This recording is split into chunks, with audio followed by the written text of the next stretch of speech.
Hey everyone, it's Crispy Patty. What's going on? I've got a nice book for you. It is called The Mischievians by Joyce. Let's check it out, huh? Look at that hairdo. Woo! Well, let's dive in.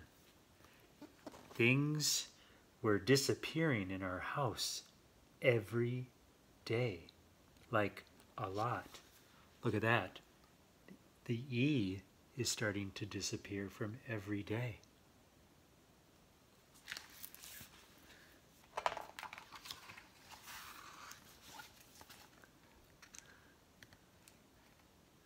The scissors, the car keys, the TV remote, one sock, homework that we have actually done. Our parents think it's us. Please, if you get this message, help us. Us, balloon, message. See that? They're going to send a message via the balloon for someone like you or me, and we receive it. We know we got to go help them. There they go, sending the message off. Tied to the balloon string. You should do that sometime. I want to lighten this up here. I think it's a little dark here. I don't know if that helps or not. Either way. Alright. What? She's just drinking a Coca-Cola out of a straw after releasing the balloon. There you go. You can do that. You can tie a message to a balloon. You could write a note to somebody. Who knows where it will go? And you could say, hey, I'm so-and-so, and if you receive this balloon, contact me. And you could leave your address or your phone number, or if you have a social media, but you should check with your parents or teacher before you do this. Here we go. Suddenly, we were sucked down a tube and into a most interesting laboratory. I am Dr. Zuper, said a fellow who looked very Zooperish. The problems you mentioned in your note are caused by a race of pesky creatures called Mischievians. Dr. Zuper then pointed to a lively volume that stood open before us. All the questions that you have will be answered in this book. And so we began.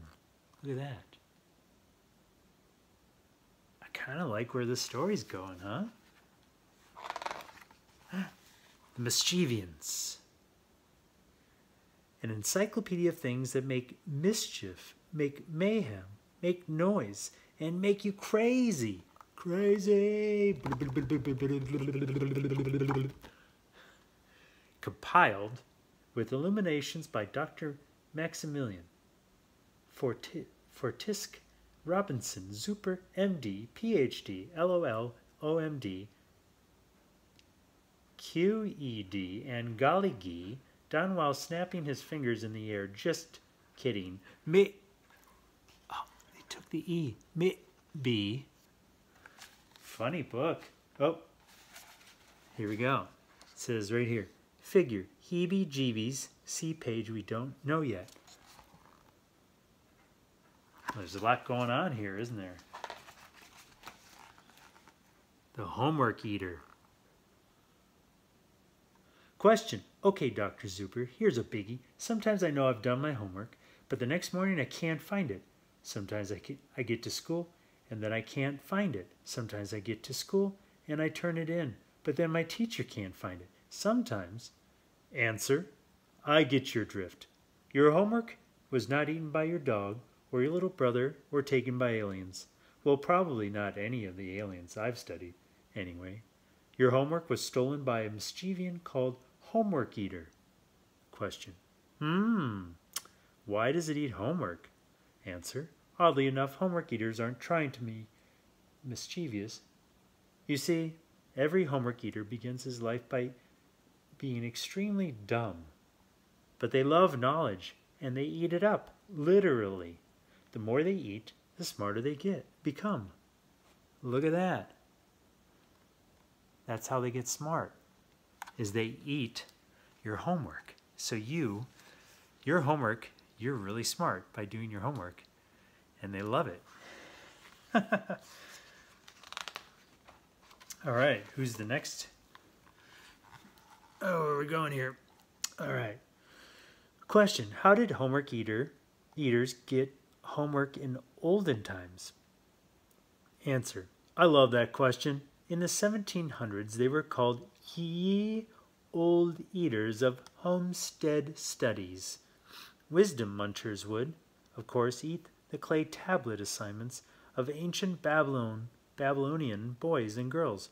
The crunch rock swallow smarts of caveman times would eat homework that was actually chiseled in stone. You see that?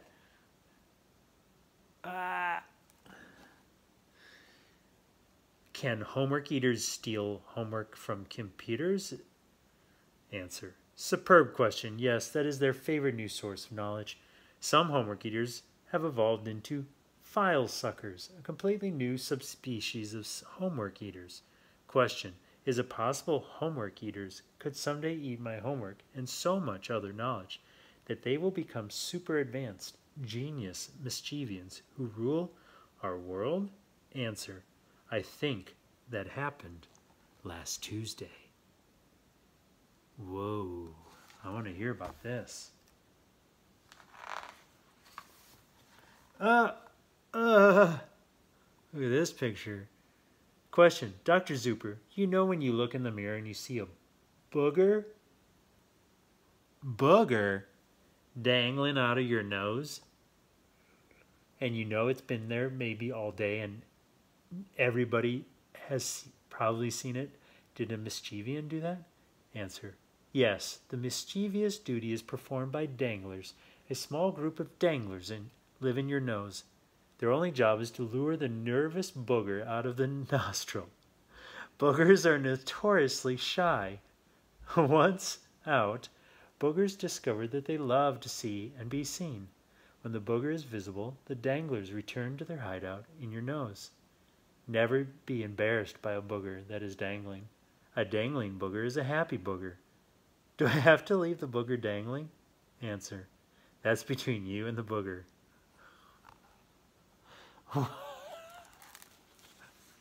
I will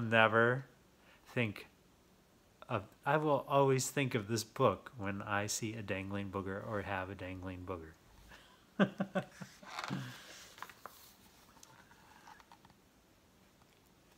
Question: are Mischievians responsible for belly button lint? Answer: yes. Lint bellions are among the most harmless of all Mischievians. They do not break things, spill things, hide things, or hurt things. They cause only minor embarrassment. I mean, let's face it, who doesn't sort of like belly button lint? I mean, really? Question: so where do lint bellions come from? Answer: amazing question. Lint bellions are not actually produced by your belly or its button. They are made of lint. Question: where does this lint come from?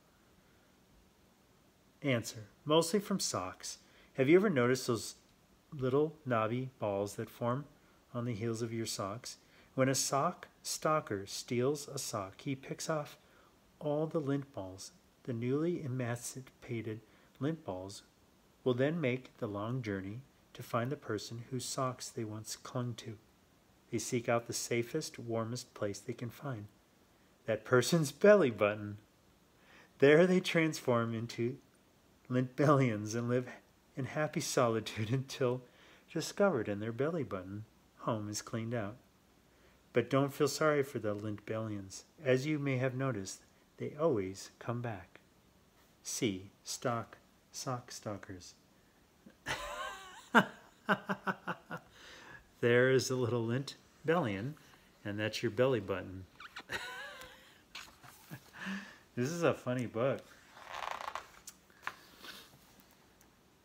A Mr. Blister. Oh, the Mr. Blister. Question: where do blisters come from? Answer: the would be the work of a Mischievian called a Mr. Blister. Every shoe has several Mr. Blisters living inside it. They usually hide it in the toe area until you put on your shoe. They are rather smushy and usually give you no problem at all. However, when you've been wearing your shoes for a really long time, your feet can get extremely hot and sweaty. Mr. Blisters love hot, sweaty feet. They become so happy they swell with joy. Once swollen, they rub up against your feet, which makes them even happier. The result, they are very happy and you get a blister. Question: but why do new shoes give you blisters after just a few minutes? Answer: brilliant question. When you get a new pair of shoes, you also get a new troop of Mr. Blisters. These newbies are so proud to be on their first mission that they swell with joy and pride, causing immediate and painful blisters.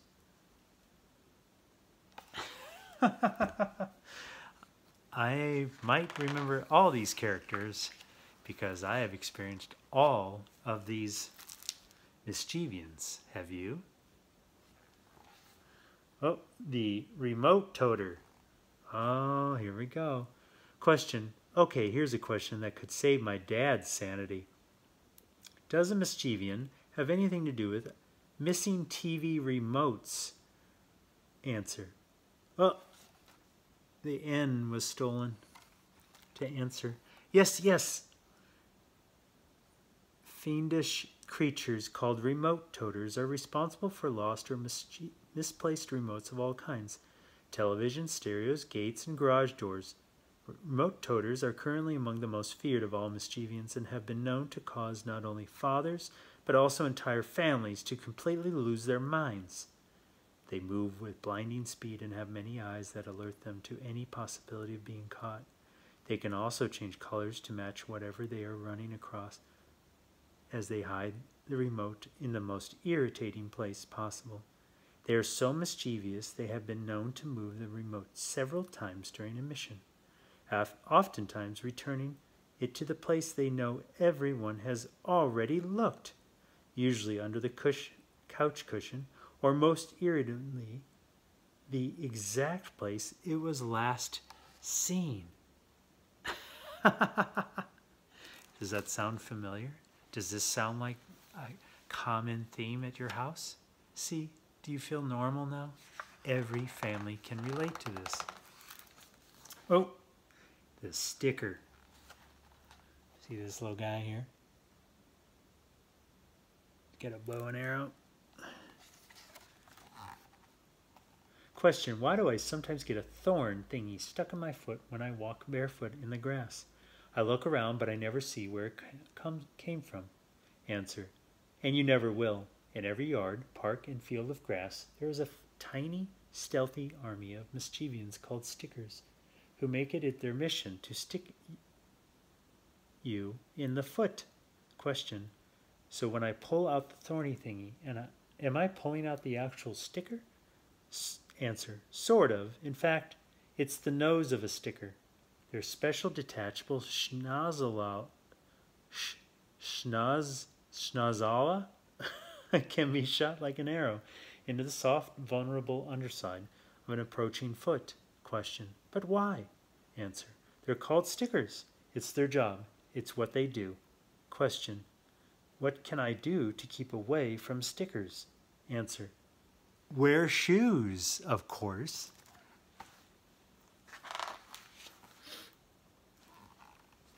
The sticky.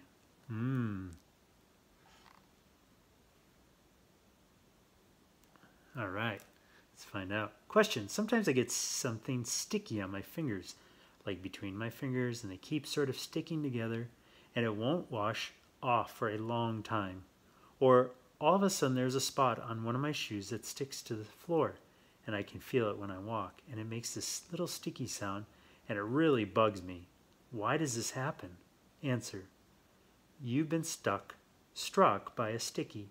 Historically, stickies have been found in the stickiest place on earth, the back shelf of the refrigerator, underneath the car's cup holders, around the cap of a ketchup bottle, and any place a baby has been. Not much is known about stickies, but scientists generally agree that babies, till they are 3 years of age, are the single stickiest things in the known universe. Bathe them all you want, wipe them off 1,000 times a day. Within seconds, the hands, feet, and faces of babies become amazingly sticky. And what we still don't know is this: How does the chain of stickiness work? Does all stickiness, and therefore stickies themselves, actually come from babies? Or do stickies make babies so, well, sticky? This much is certain. It can't all come from juice boxes. Juice boxes. Love 'em. All right. Oh my goodness. Oh boy. The stinker. Where is this going to go, huh? Look at this guy. What a funny character. Question. Sometimes there's a bad smell in our house. My mom blames it on my shoes. She blames it on our dog. She blames it on our dad. And are any of these things making the stink? Answer. Yes and no. The various bad odors, smells, and aromas that occasionally befoul your home are almost always the work of the stinkers. Every stinker has a suitably stationed trumpet from which to emit his stink and a dial to control the level and flavor of stink. Stinkers consume and store any bad smell they can find. Rotten eggs, soured baby formula, dirty diapers, or anything nasty you might have stepped in. Their collection of stinky is endless. Question. Okay, is that smell outside of our bathroom because of a stinker? Answer. No, that's usually because of your dad. Oh my goodness! This is a mischievous book. Stinkers of yore.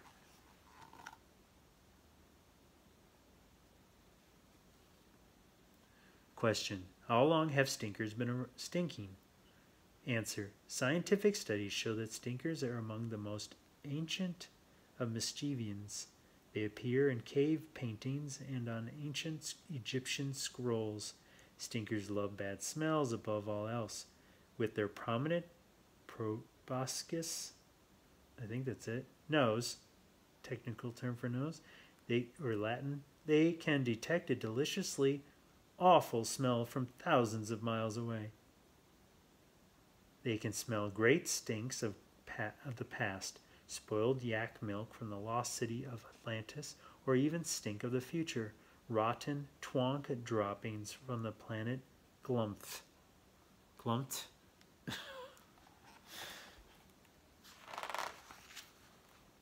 The itchy. Oh, the itchy. Question. All right, sometimes I get this itch on the part of my back that I can't ever reach. I twist, I turn, I stretch, but it's always just out of reach, and it drives me crazy. Do Mischievians do that? Answer. Yes, indeedy. This bit of mischievous is performed by an extremely tiny creature called the itchy. Don't worry. If his itch drives you insane, it's supposed to. That's how an itchy knows he's doing his job. When does an itchy usually strike? Ah, he loves to strike at the worst possible time. When you're in front of class doing a report, anytime you have to wear nice clothes and sit still. Nice clothes are naturally hot and itchy and fit too tight, so it's even harder to reach the itchy. Worst of all, they stage full-scale multiple itch attacks when you're trying to go to sleep. Remember, they are amazingly well equipped to evade any attempt to scratch them. They are small, swift, and always able to skate just out of reach. So relax, go insane. The itchy will think his job is done and go away. Maybe. Can you relate to all these? Itchy's got a skateboard. You see that?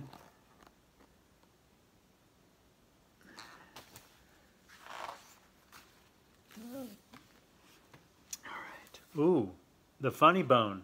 Z. Question. Okay, I'm walking along, everything's fine, then bam, I hit my elbow.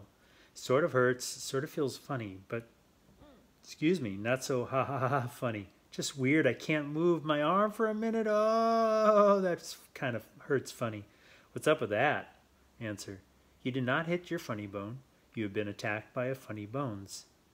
And though you may find nothing funny about it, a funny bones thinks the entire mission is hilarious. Question. But it hurts, and that's bad, right? No, it's good. Funny bones become so amused that they become completely helpless and must hide out until their laughter passes. Sometimes for up to 2 months. That's why your funny bone is hit only about 6 times a year.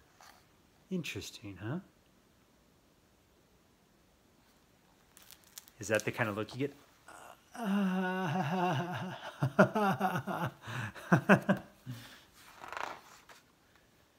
Their earworm. Ooh. Look at him. He's got speakers. All right, let's find out about the earworm. Question, why do I get songs I hate stuck in my head? Oh, that's an earworm. Answer, you've been attacked by the single most dreaded of all mischievous, the earworm. Earworms learn every bad song that's ever been written, and they know all the songs that you really hate. They sing them quietly in your ear just before you wake up in the morning, or make someone near you hum one, or have one played on the TV or at the mall. Songs that are so awful and so irritating that just saying their titles will get them stuck in your head for hours, days, months, forever, until you go insane. Question, how can I keep from getting earwormed? Answer, whatever you do, don't even think about what song you hate, because the earworm will know and you will get wormed. Question, how do I get rid of a song if I get earwormed? Answer, there's only one antidote. Get a glass of water, stand on one foot, and gargle the national anthem for 90 seconds. It works every time. I think I will try that next time. I have never been told that. I was told that you just listen to the song. The Giggler.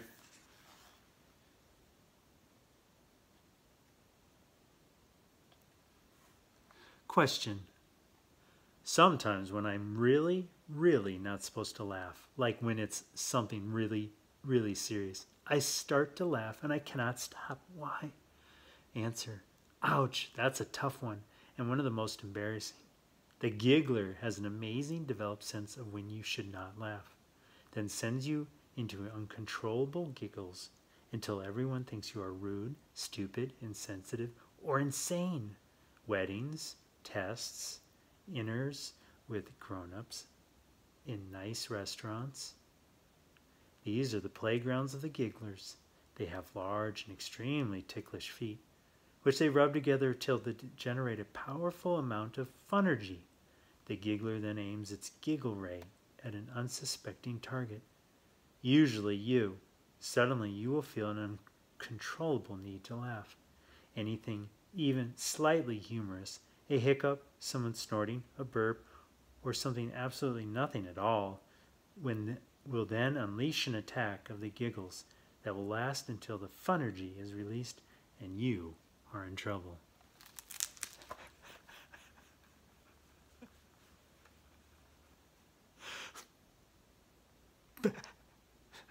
I was kind of faking it. But, I can remember being in class, especially during tests, or maybe in church. I was sitting with my sister, or I see a friend from across the way, and we would start laughing. We didn't even have to say anything, and we couldn't stop laughing. I mean, turning red laughing. I hope that you've had that. Oh, the end roller. Look at that. He's got a little arm that's spinning the toilet paper. Question, why does no one ever admit that they used all the toilet paper? Answer, that is so easy. Humans never use all the toilet paper. Humans are very thoughtful. It is the end roller who unfurls toilet paper like there was no tomorrow. And why do you never ever find this wasted toilet paper?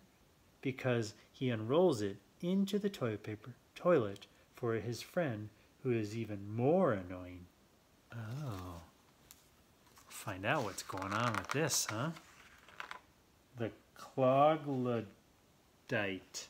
Oh my goodness, look at this. The Clogged Luddite works with the toilet paper Mischievian. Question. Who's the enroller's friend? Answer. Perfect question. The Clogged Luddite. Clogged Luddites are the fiendish little toilet dwellers whose sole purposes is to secretly clog the toilet, and you take the blame.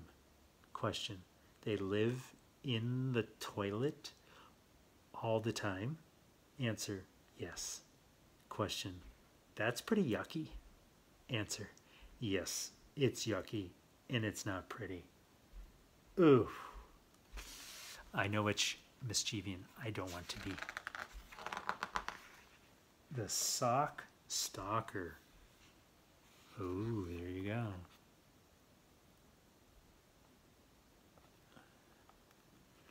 Question. Everybody in our house has, I don't know, at least 6 pairs of socks that are missing one sock. Where does that sock go? Answer. Ooh, a supremely good question. Since the invention of socks, which occurred on the last continent of Atlantis, humans have been plagued by the Sock Stalkers. These smallish, hairy creatures insist on stealing one and only one of a pair of socks. The reasons for this are threefold. First, Sock Stalkers love socks more than anything. Second, Sock Stalkers can only count to 1.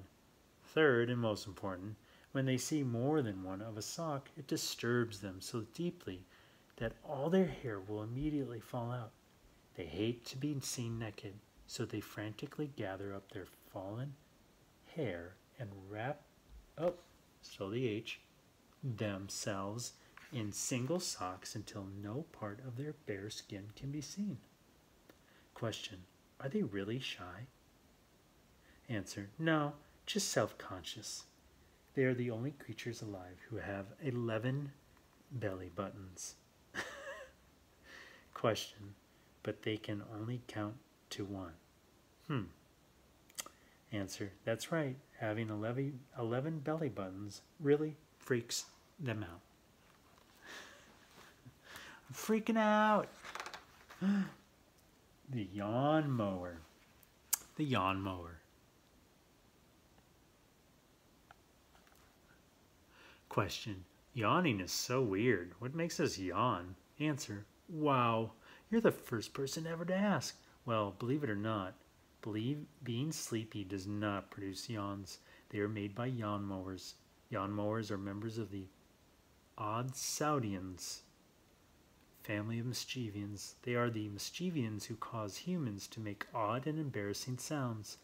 Odd-Saudians include the Burpits, the Acoodle-doos, the coffee makers, the Storrs Knights, and the most infamous and humiliating of all Mischievians, the Poodles. Question. Do poodles make you, like, answer, yes. Question. What do they look like? Answer, trust me, you don't want to know. Good reply. Oh, here we go. Sucked up.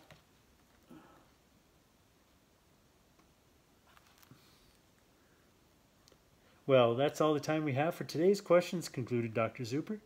Before we could say, but wait a second, or thank you, or may we stay forever, we were zooped back up the chute. However, the good doctor did give us a parting gift, our own Mischievians book, writing down any Mischievians you discover. I will gladly include them in the Mischievians files, he shouted as we vanished. The books and robots waved goodbye, and somehow I lost a shoe. But it was worth it. There's the shoe.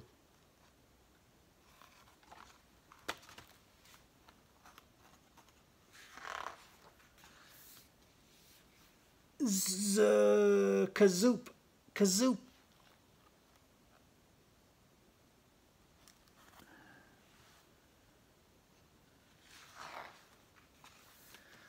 Wow, that was fun. Look, there's a blank page. I hope we find some Mischievians. You think there are any around? Look at all the eyes in the bushes. Of course, they're everywhere. And then look, a blank page that you can fill out. Mischievian report, top secret. You can name it. You can tell what type it is. History, size, color, level of mischief, minor, muddling, way bad. And then you could draw one or place a photo and anything else you'd like to add. Oh, neat. The end. Well, that was a beautiful, wonderful written book, and hilarious, written by William Joyce, and this is a Moonbot Studios book. Well, thank you very much for tuning in, and if you enjoyed this book, please share it with others. Subscribe, thank you, thumbs up, comment, and until next time, keep reading, keep going on adventures, and we'll see you next time. Thanks again. Bye.